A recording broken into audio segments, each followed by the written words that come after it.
Dahsyat tu. Saya tak pernah dengar first time saya dengar ni. Saya dah berdebar dah 4 P ni aku pula 4 P kan. Kalau ketika 5 P ni kan, hari ni 4 P.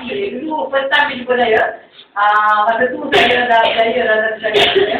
Dia bawa QC tidak lagi dengan UH. Masa dia taklah cakap 4 P tu.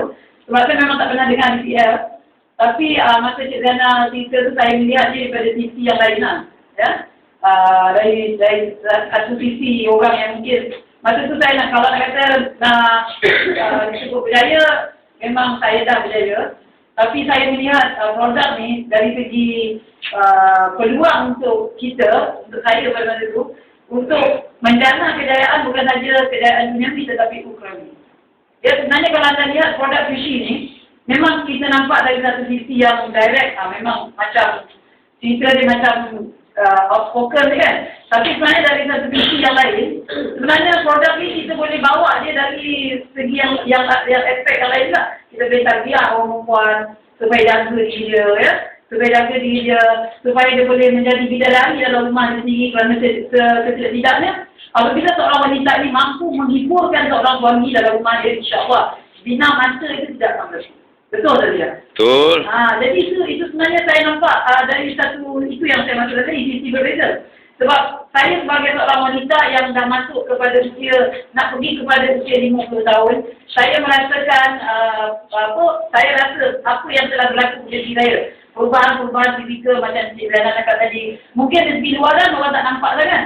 Kerana mungkin lagi kita jaga sikit penampilan kita orang tak nampak. Tetapi dalaman kita, contohnya dari segi hubungan dengan suami, dia tak sama macam dulu masa kita muda. Dan saya pun boleh rasa pada masa tu tentang tanggungjawab saya yang saya rasa tak berapa dapat disempurnakan macam dulu.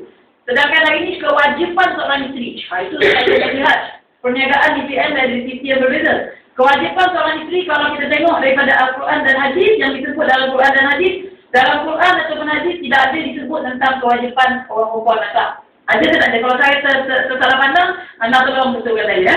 Ada tak disebut? Masaklah kamu rendam ayam, ada? Ada kan? Dia tak cakap dia orang lagi semua. Masak tak wajib. Gosok baju wajib tak? Tak wajib juga. Sapu sawah? Tak wajib. Semua tu tak wajib. Yang wajib disebut dalam Quran terang dan jelas ialah tanggungjawab seorang isteri di kamar itu. Itu tak ada kias, tak ada kias, tak ada lapis. Direct Allah cakap. Kerana isteri itu ibarat ladang bagimu.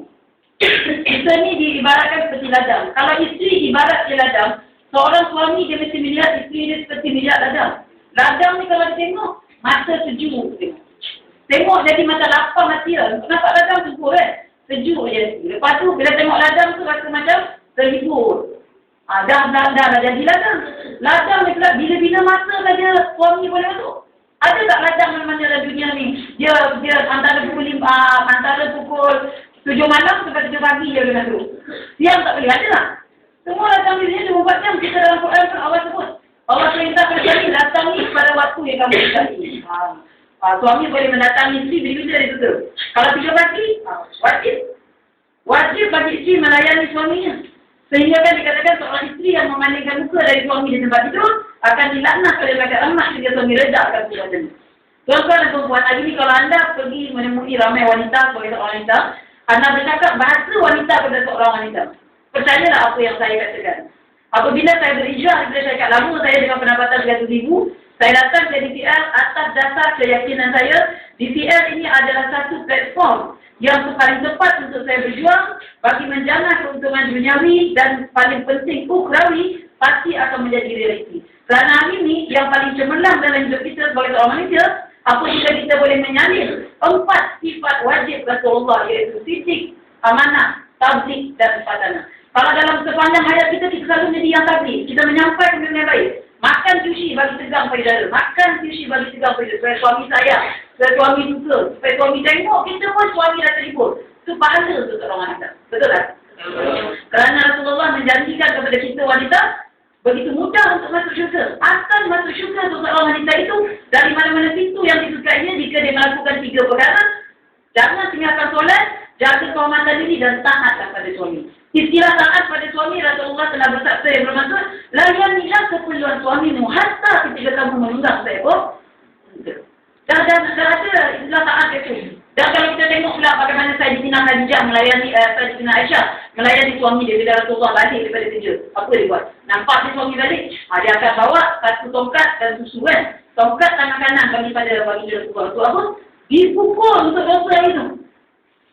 Ya Rasulullah pukul lagi untuk dosa hari ini. Siapa yang buat kat sini? Suami dia balik kerja, bagi tongkat ke suami dia. Pukul apa untuk dosa hari ini? Ada tak? Ada, saya pun tak buat. Akal dia macam kan. Lepas tu Rasulullah ambil tongkat tu, dia tertinggal. Itu apa Sayyidina Aisyah buat, dia akan telak ke betul dia kan. Itulah kita kena pakai sosial ni, sebab dia dah try sebenarnya. Nanti saya cerita nak pengalaman. Pasal kami dah cuba diberi masa meeting PA lagi. Saya dah cuba lah. Ya Allah, nanti kejap saya cerita dengan anda. Sebab saya ada banyak bad experience pasal skin game. Kejap lagi saya cerita. Ni sambung balik pasal betis tadi tu kan. Jadi Sayyidina Aisyah telak ke betis dia. Rasulullah pun berasa apa? Gairah menjadi isteri dia dan dia kata, Ya Humairah. Humairah tu maksudnya apa? Gadis yang kemerah-merahan. Itu adalah panggilan yang disukai oleh Sayyidina Aisyah, Humairah. Kita suka tak kalau suami panggil kita Humairah? Suka tidak? Ini apa Humairah panggil kita? Jadi kita taman sebenarnya. Okey, itu cerita tentang produk lah. Jadi bagi saya juga, just nak share dengan anda pengalaman saya juga. Saya sebenarnya mungkin pengalaman saya sedikit unik. Saya bekas guru kan, saya mengajar selama 13 tahun, saya mengajar bahasa Melayu. Ya. Jadi hari ini anda kalau jumpa dalam nanti yang tak faham politik bahasa. Kan ada orang tak kerti bahasa kan? Naik dia cerita buat tak faham. Ya, nampak tu. Tak